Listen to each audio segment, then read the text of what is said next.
कि हम सबको एक साझा माफीनामा उन लोगों के नाम भेजना चाहिए जिनकी लाशें गंगा में तैर रही थी। किसी ने कह दिया ये, किसी ने कह दिया वो। राजीव सातव की उम्र थी जाने की इस दुनिया से। Right to life, right to work पे लेजिस्लेशन लाइए। माफीनामा उन तमाम लोगों को जिनकी मौत को भी हम एक्नॉलेज नहीं कर रहे हैं, जो हम जान ही रहे हैं कि वो मारे गए। तो ये माफीनामा सर सिर्फ मेरा नहीं है। मैं इसलिए ये बात कह रहा हूं कि मई के महीने में मैंने 6 आर्टिकल लिखे। संसद चल नहीं रही थी, कहां अपनी शिकायत ले जाते, किससे कहते।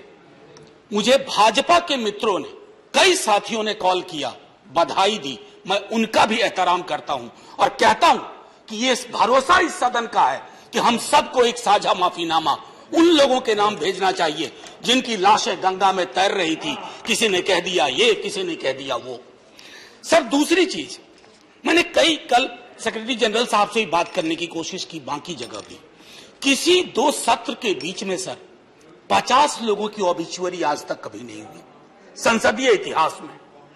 राजीव सातव की उम्र थी जाने की इस दुनिया से। रघुनाथ महापात्रा जब मिलते थे गले लगाते थे, बोलते थे जय जगन्नाथ। अचानक में वो नहीं है। ये पीड़ा व्यक्तिगत है, आंकड़ा मैं नहीं कहना चाहता हूं, मेरा आंकड़ा, तुम्हारा आंकड़ा।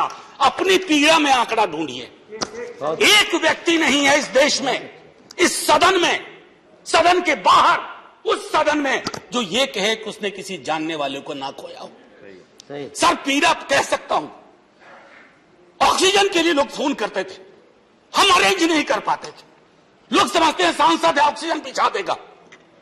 100 फोन में पूरे दिन में शाम को बैठ के देखते थे, सक्सेस रेट 2, सक्सेस रेट 3।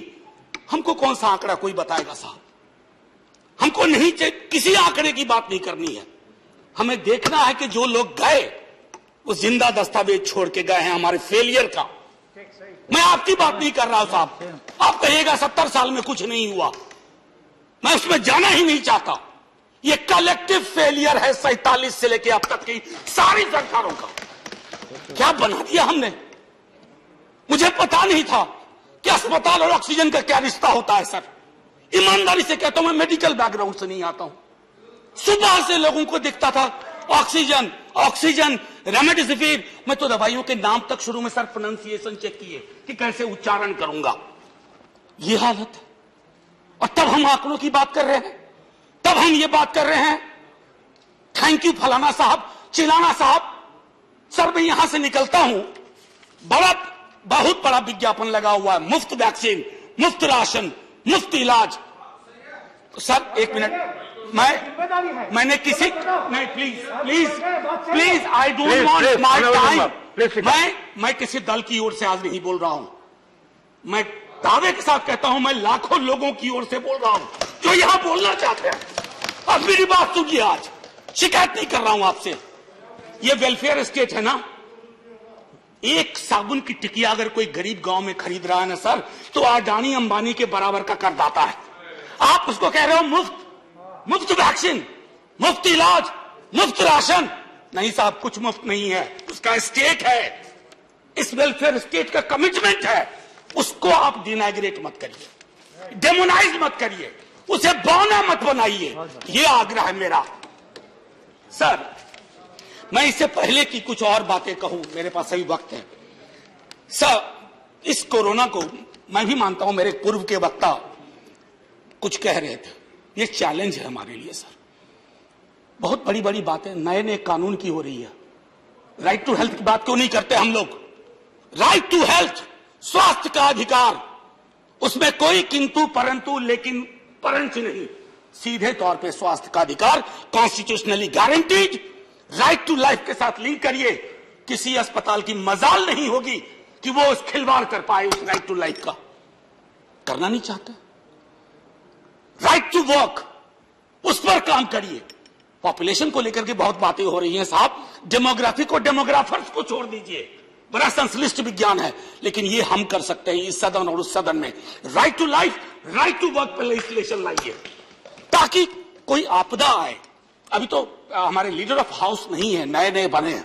उनसे मैं कहता, जब वो रेल मंत्री थे हॉस्पिटैलिटी सेक्टर के लोगों को निकाल दिया गया।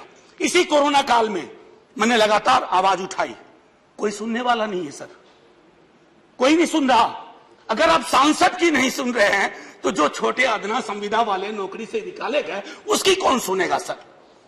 एक और अद्भुत चीज हुई इसी कोरोना के दौरान, माननीय उपसभापति महोदय, जब हाहाकार मचा हुआ था हॉस्पिटल के लिए, आईसीयू बेड्स के लिए, दवाइयों के लिए, यह हाहाकार जब मचा हुआ था उस दौर में सर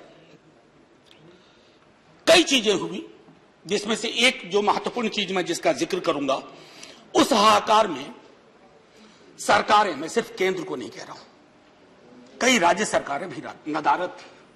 वो 1.5 महीना कैसे बिताया है इस मुल्क ने। हमारे सदन के कोई लोग बड़ी मुश्किल से बच के आए हैं, मैं नाम नहीं लूंगा। पूरे देश ने वो वक्त कैसे बिताया है, नाइटमेयर की तरह लगता है सर, डरावना लगता है। एक मेरा स्टूडेंट पढ़ा है, वह 37 साल का, हॉस्पिटल का बेड जब तक मैंने अरेंज किया वो दुनिया छोड़ के जा चुका था। मैं इसलिए बार बार इसको इसलिए ये कह रहा हूं कि इसमें व्यक्तिगत पीड़ा को ढूंढिए, तब हम इसका निदान ढूंढ पाएंगे। मेरी नाव तुम्हारी नाव, मेरा काल तुम्हारा काल, ये तो बहुत कुछ हुआ, इस भौकाल से आपको कुछ हासिल नहीं होगा। सर बस 1 मिनट और लूंगा, जो मैं कहना चाह रहा था। सर एक खत मैंने मृतात्माओं के नाम लिखा था, कुछ कर नहीं पा रहा था, बेबसी में एक खत लिखा, जो लोग इस दुनिया से चले गए।